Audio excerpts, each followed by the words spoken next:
This be the one that caught Tech 9 on Jack Up TV, baby. Boom! هم بکیفم برگم هنری لب چکدب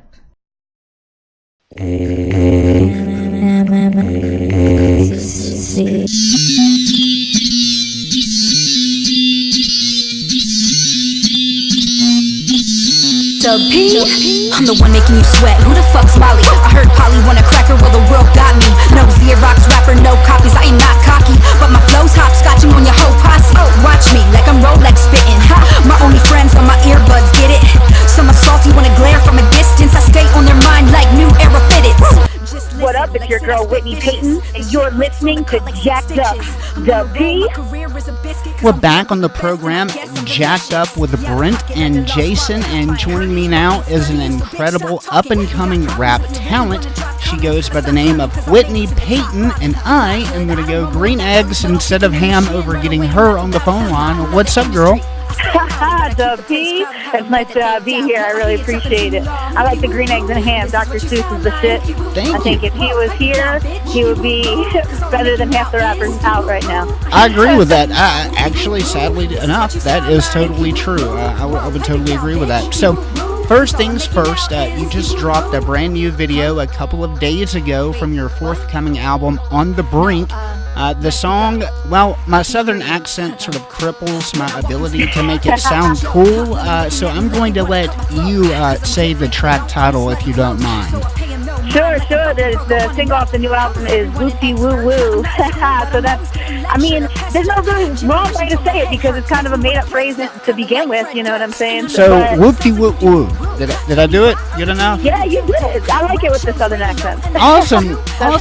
So, let's talk about, like, the rest of the audience, our terrestrial audience anyway. They're going to be getting its first listen right here on 93.1 FM right after the interview. The rest hearing this online, obviously, I need to head on over to YouTube, or better yet, find it on cdbaby.com or iTunes and buy it and not be cheapskates. Anyway, the video, though, one of the parts, you're in a wrestling ring. It's got kind of a kick-ass part 2 movie type look to it. Very cool. And I was wondering, did you actually do your own stunts, being that I used to wrestle, and it sort of made me curious? Yeah, I mean, it wasn't too hard. It was just Mike, my buddy Mike, who actually trained as a wrestler. So he was trained. I was not, obviously, but he just took me up over his head, and I kind of kicked out of it. So we went over it a few times. I'm only about 5'2" and like 105 pounds, though. So it wasn't too difficult, I don't think, on his part to pick me up like that. Right, so you didn't actually take any falls or bumps in the ring? Oh, I did. I mean, but Mike definitely took more than me. You saw that I clotheslined him there. Right. So can you confirm for all the people out there that those rings are not exactly trampoline type of rings, that they have a little bit of a feeling to it? You feel it the next day. You might not feel it all that day, but the next day I was sore and I didn't even do half as much. Oh, that's right. Yeah, the first time I trained, I woke up the next day. It was a 2-hour training session, and I stayed in bed that entire day. I did not even get up. But back to more important things. Let's talk the album, On the Brink. I'm going to take a wild guess and say the title is alluding to success, but Rap Genius decided to rise out of nowhere on the internet, so it could be more complex. So what's the main scheme of the album On the Brink? Well, I mean, there's a lot of different emotions on the album. There's songs like, there's club songs, there's silly songs, there's really serious songs, there's dark songs, you know. So, I mean, On the Brink could mean a lot of different things. Am I on the brink of success? Am I on the brink of insanity? You know, it could be both, because in this music industry, it's certainly, sometimes I think you do have to be insane to be successful in the industry. But I think I'm on the brink of something, like something's got to give soon, because I've been in it for a while. Like you said, it's kind of my fourth release, but at the same time, I do consider this my debut album, because my other albums that I have up right now are just free download. They're like EPs more so than albums, because they're about 5 to 8 tracks on each of those. They're not full length. This new one is 14 tracks. So It's my first full-length album, and it's the first one for sale. It's the first one on iTunes. It's kind of more official than everything else. So And are there going to be any are there going to be any like physical copies maybe at least at shows, or is it strictly just a download buy and download, or how's that going to work? Oh, there's definitely going to be physical copies. Pre-sale should actually go up any time now. Probably by tonight, I'm going to have pre-sales available, and what's going to happen is between, tomorrow and the date it releases, the 31st. So they have, about 6 days or so there. They're going to get a signed copy as well as a poster to go with their order if they pre-order it. But we will have it available as a press copy that you can order online as well as digital download. And I'm going to have it on tour when I tour this year, all the physical copies as well. Very cool. And what website exactly will you go to pre-order the album? Because, and I'm not just saying this because I have you on the phone line, I am going to actually buy me a copy as well. So for the listeners out there, where do we go to order it? It's going to be, I have an official site, whitneypeyton.com. Okay. So you're going to be able to go there. I believe after the CD releases, CD Baby will also be carrying the physical copies too. But as far as the pre-orders, you're going to want to go to whitneypeyton.com. And like I said, I should have those up by tomorrow. We just wanted to make sure everything was set, and we wanted something cool to offer the fans just besides the press copy. We wanted to give them a poster and a signature with it as well. Very cool. Definitely, I agree with that. Now, switching gears a little bit, you've become quite a tour veteran from the looks of things. Who are some of the acts you've been out on the road with?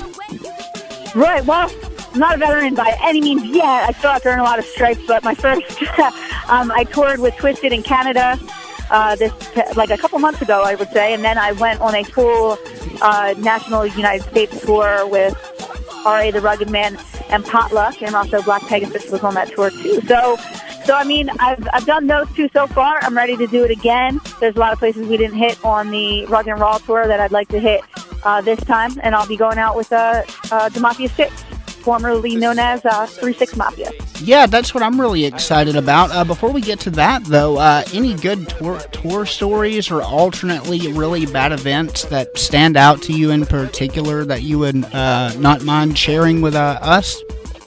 Bad events from tour? Bad events, good events, anything memorable that stands out. Sure. Well, we were driving through, I think it was Wyoming, and we were driving through ridiculous weather because we toured in the winter's time. So it was like we spun out our van, and we were spinning out, and a pizza truck spun out at the same time. but we ended up jackknifing her. We had a van and a trailer that we were all in. So we ended up jackknifing the van and trailer on the side of the road. We all had to get out of the van because we were too far in the road that we were afraid that we were going to get hit by someone else. So we had to ditch the van and run up this hill to kind of stay safe from all the other traffic. And the hill had like a foot or so of snow on that. So, and we had to get the sheriff and everyone involved to try to help get our van kind of out of this ditch here. So, I mean, we did not have any luck with any kind of vehicles the whole Rugged and Raw tour. After that, we had to get another van, and we were in California, and we ended up having a tire of the van catch on fire. I have no idea how that happened. Wow. One of our tires just started smoking, and something was wrong with the axle. I'm not exactly sure 100%, but yeah, so we went from the blizzard to catching our van on fire. So I don't know. I'll tell you what, you should probably avoid airplanes at this point if you're having all this bad luck with the vehicals. Don't say that, knock on wood, but yeah, I mean, I've been on a lot of airplanes recently and even since then, so I mean, fortunately, I'm having better luck definitely with that than the so far so good vehicles. Yeah. Well, that's good. Yeah. Now, also, I wanted to touch on the obvious that you're white and that most people are automatically taking the why is this little white girl rapping route, but you've carved your path regardless, and most importantly, and what I admire most, is you've done it without going Miley. No disrespect, because I actually do love Miley Cyrus, shockingly enough. But you don't go the sex sells direction. But do you feel like do you feel like you'd be more successful if you did go that route a little bit more? Oh, you didn't know my next music video is a twerking video? I did not, but I'm definitely going to. Now you're just toying with my emotions. 1 minute. Just kidding. That's funny. But no, I mean, yeah, I mean, it was just never me. So I think for me to put out records like that or videos like that would just be really forced. Yeah. And I want more people to relate to it. I mean, I have guys that listen to my albums. I have girls that listen to my albums. And guys, one of the main things they've said to me is, like, I really like you as an artist because I can relate to you. You don't say things that are too girly and unrelatable to me as a guy. And I'm like, yeah, you know, we don't always have to rap about sex. That's like, we don't need that to make it. And I think, you know, certain people are good at that. Certain people, that's their thing. Like Lil' Kim, for instance. I mean, she has that risque thing, but she made her own lane in that, and she kind of claims that, and it's her. But it's just not me. So I'm going to stick with what I'm doing and stay myself. Right after you do the twerking video, since you already sort of told me that it was happening, right? Yeah, start spreading that rumor around. I will, definitely. I'm going to be on that on Twitter tonight doing just that. Speaking of females in the rap game, though, while checking out some of your videos, nowadays it appears the back and forth is who is better, you or Snow the product. Were you aware of that, and dare I ask for your 2 cents on that matter? I mean, I'm definitely aware. You see everything. We see more of what people say about us or say underneath our videos than people think, probably, because we want to know what the fans are thinking. We want to see the feedback. But it's always going to be a competition. I mean, yeah, they're always going to peg me against other artists like that because this is hip-hop and that's just what they do. I honestly would collaborate with her, to be real with you. Like, I like her. Yeah. I don't mind her at all. So when people put us against each other, I really think they should be saying things like we should collaborate with each other, because it seems like fans would rather see their favorite artist, battle than collaborate, and I think that's kind of upsetting. Yeah, I can understand that, and I've actually seen her on tour before, and I'm looking forward to seeing you on tour. As you mentioned earlier, the Mafia 6 tour, you're going to be on it, and I don't know if your manager happened to clue you in or not on the fact that we're going to be attending that show, and just wanted to let you know that we're trying to corral you into a video interview. Sure. Yeah, and depending on how this interview in your mind went over, that will or will not be happening. If it does happen, it's going to be totally out of control, like most of our videos end up going. But that's going to be March the 1st in Tennessee. But are you going to be on that whole... That's our first show. That's our first show. Oh, is it? So we're totally going to tear the house down on the first show. That's pretty exciting. So are you going to be on that whole tour the whole time with those guys? Yeah, I plan on it. I mean, they're looking to do about a 60-day tour. It should take us a little over 2.5 months, maybe a little less. So, yeah, as far as I'm aware, I'm on the whole thing unless there's something I haven't been told yet. Okay. Unless they kick me off for bad behavior. Surely not. Surely not. I can't see any bad behavior in you. But, look, we've certainly appreciated you taking the time to talk with us. We're looking forward to meeting you March the 1st on tour with the Mafia 6. But before I let you go, can you quickly run down where people can keep up with you, if you don't mind, online? Yeah, I mean, I'm on every social networking site. I think that everyone likes that has to do with music. I mean, Twitter at Whitney Peyton. I'm on Instagram at Whitney Peyton. Facebook.com/Whitney Peyton Music. I have my official website, WhitneyPeyton.com. ReverbNation.com/Whitney Peyton. So, yeah, if people just Google me, really, that's the best way. I'm on a lot of their favorite sites, and I want to hear if I'm not on one of them. I need people to get at me and let me know so we can make that happen. Please do not get on Snapchat. That's the only thing I request. Don't get on Snapchat. Okay. No, I simply hate it. I'm only 28, and yet all these apps are just really starting to wear thin on me. So let's just stick to Twitter and Facebook and Kick and stuff like that. But again, check out Whitney Peyton. You can go to her website, WhitneyPeyton.com. The new album On the Brink is coming out in just a few days. And again, we appreciate you taking the time to talk with us. Thank you so much. I really appreciate it. Thanks for having me on and supporting the debut album.